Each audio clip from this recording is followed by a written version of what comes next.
Live from Oakland, California in the Bay Area. Labor Day baseball coming up on the show. It's the Toronto Blue Jays going up against the Oakland Athletics. Alongside Chris Singleton, I'm John Shambi. And singing the big bat in the lineup so far this year, Schneider. Leads the team in OPS, so he's the guy that looks to slug and basically make things happen for them offensively. Just a machine in terms of production at the plate. He'll take his walks. He'll barrel up the baseball. He'll hit the ball in the gaps. He'll hit the ball over the fence. So talk about a guy going good. That's him right now, and he's a bat that you want to stay away from if you're the pitcher. First pitch coming your way next.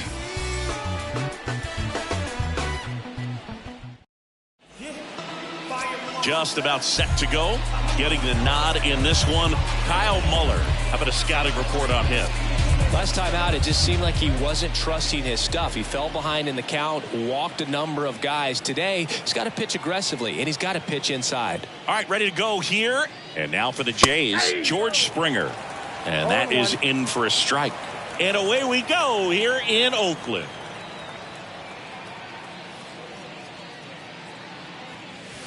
That misses. 1 ball, 1 strike.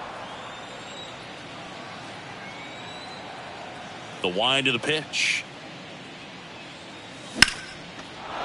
Laced into left. That's a base hit. Man aboard on the leadoff single. Couldn't have timed it up any better than that. Tried to get inside on him, but he was ready for it. Just kept his hands in and turned on the pitch. Quick bat through the zone. Bo Bichette up to the dish. Foul ball there.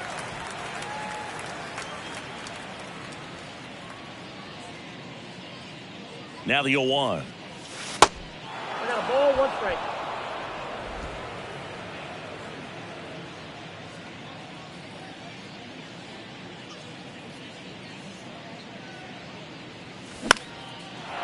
On a line, base hit. Lead runner holds up. They're at first and second with nobody out. Well, his hot hitting continues. He's been getting great results lately. Didn't try to do too much with it. Just a really controlled, simple swing. We don't see a whole lot of that these days with guys trying to launch and hit home runs. But sometimes you got to shorten up just like that. Vladimir Guerrero Jr., the next to hit, takes outside. Coming off a 4-hit effort in yesterday's game.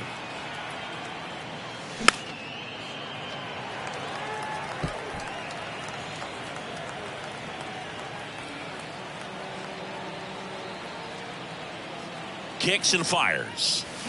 And a foul ball. No outs. Runners at first and second.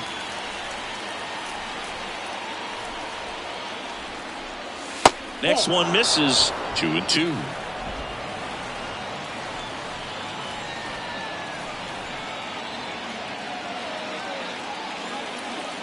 And a pitch.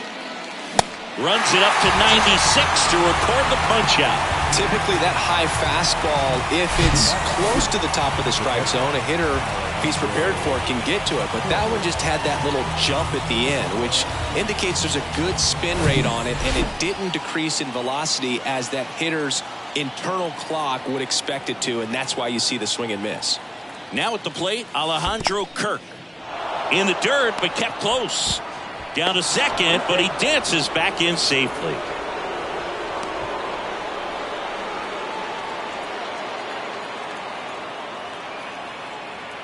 And the pitch. That's towards center. Clark under it. Hauls it in for the out.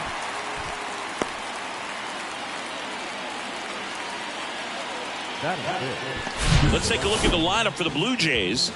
And an important bat for them, batting 5th in this one, Schneider. Well, right in the middle of this lineup, and that's exactly where he belongs. I mean, he's there for a reason, Boog. This guy, they know they can rely on him, and he's a force, a presence there that, you know, puts a little trepidation in that opposing pitcher. We'll see what kind of impact he has in this one.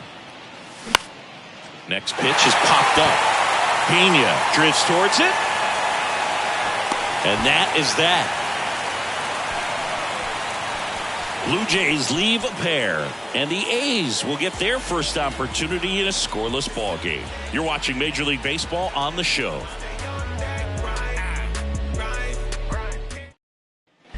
Ready to go for the last half of the inning. Striding to the plate now for Oakland, Jace Peterson. Kikuchi, a former All-Star. He features a four-seam fastball, a slider, a changeup, and occasionally uses a cutter. Here comes a pitch.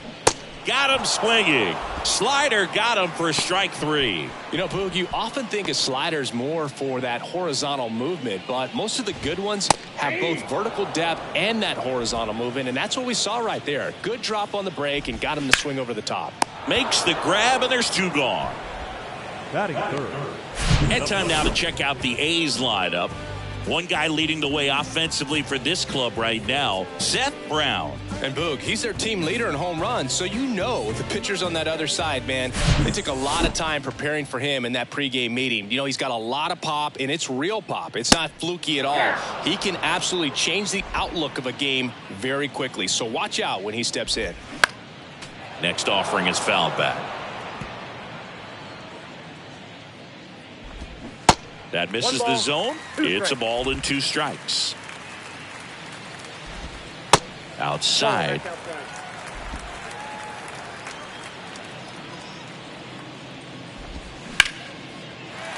Shoots a line drive single into right center.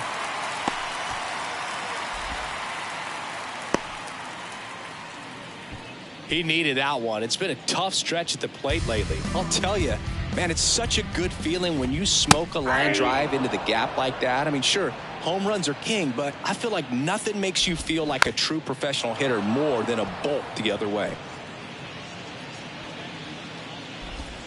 And down on strikes he goes. That's the third out. Inning over. The A's strand one. Scoreless after one. Second inning set to go. And now to the plate. Here's the Toronto DH. Danny Jansen. The pitch. And first offering is fouled off.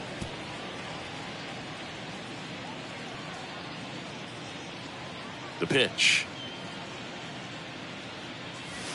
That one finds the corner. And the count is 0-2. Eric Summersgill, our plate umpire. One thing to watch out for, Boog, is what side of the plate Summersgill might be favoring. He usually sets up at an angle. Pitchers sometimes will try to figure that out early so they can attack that spot and get as many strike calls as possible. The 1-2. Misses just off the outside edge. I think that was a strike. Chris, do players ever change their approach in meaningful ways based on who's umpiring, or is it good to just be aware of tendencies so you're not that surprised? I'd say the latter, because the pitcher's got to pitch to his strengths regardless. The hitter's got to hit to his strength. So you're aware of it, but you have to just hunt for what you can handle. And so the lefty allows the leadoff free pass. That's a tough one to swallow right there. If you're on the mound, you're ahead in the count 0-2, and you just couldn't find a way to put him away. It's going to be frustrating if that one comes back to bite him. Matt Chapman in now. Takes ball one off the plate. 2 hits for him in yesterday's game. So 2 balls and no strikes. When you get ahead in the count, there's no doubt that the success rate goes up, and that's what he's been doing. It's made a big impact for him in recent games.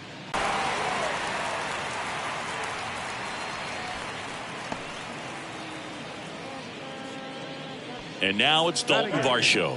Good defender. He's been inconsistent offensively. Varsho.